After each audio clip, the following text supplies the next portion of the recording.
The Prophet is a Madman, Episode 2, The Mark of the Man in Red.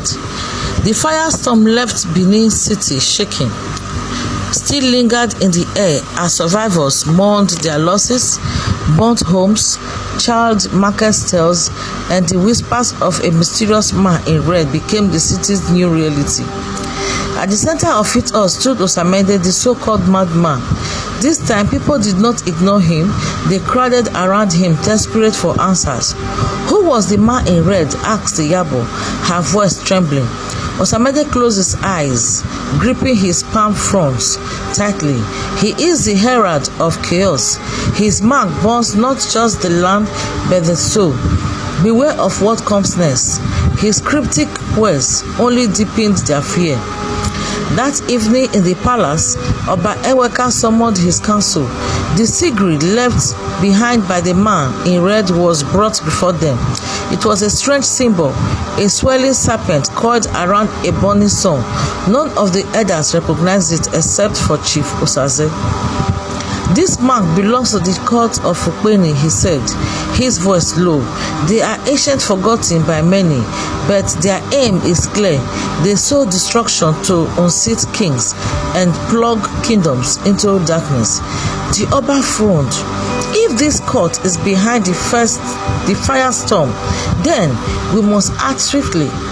Summon the priests and diviners and find Osamende. He may know more than he lets go. Meanwhile, Osamende wandered through the ruins, muttering to himself. He stood at the market square, now blackened with soot. A young boy, Ogiva, approached him cautiously. Osamende, the boy said, clutching a piece of bread. My mother says you are no longer mad. Is it true? Can you really see the future? Osamende met his eyes. I see what others cannot, but seeing a curse, boy, it shows you the good and the bad and the unbearable. He took the bread, breaking it into two.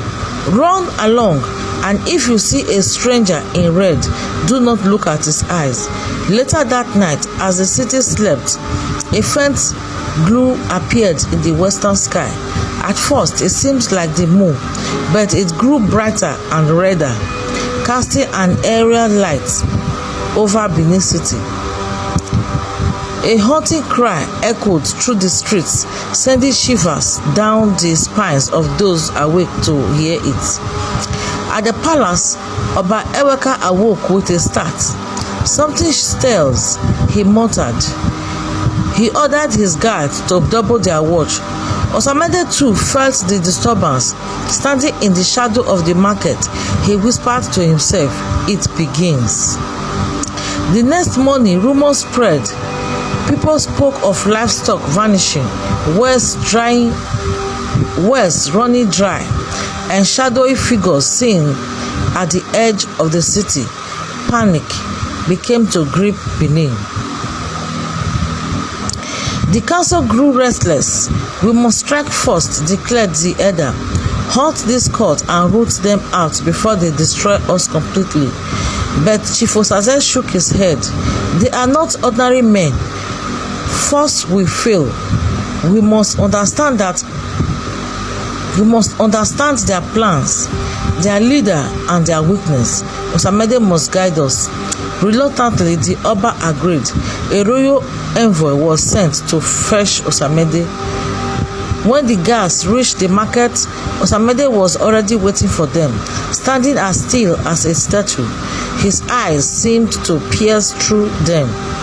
The storm is not over, he said, before they could speak. Take me to the Oba, but know this, the price for truth is never light. As they escorted him to the palace, the aerial light returned to the sky, now faint but persistent. The people watched with bated breath, unsure whether Osamende was the savior or another harbinger of doom. To be continued.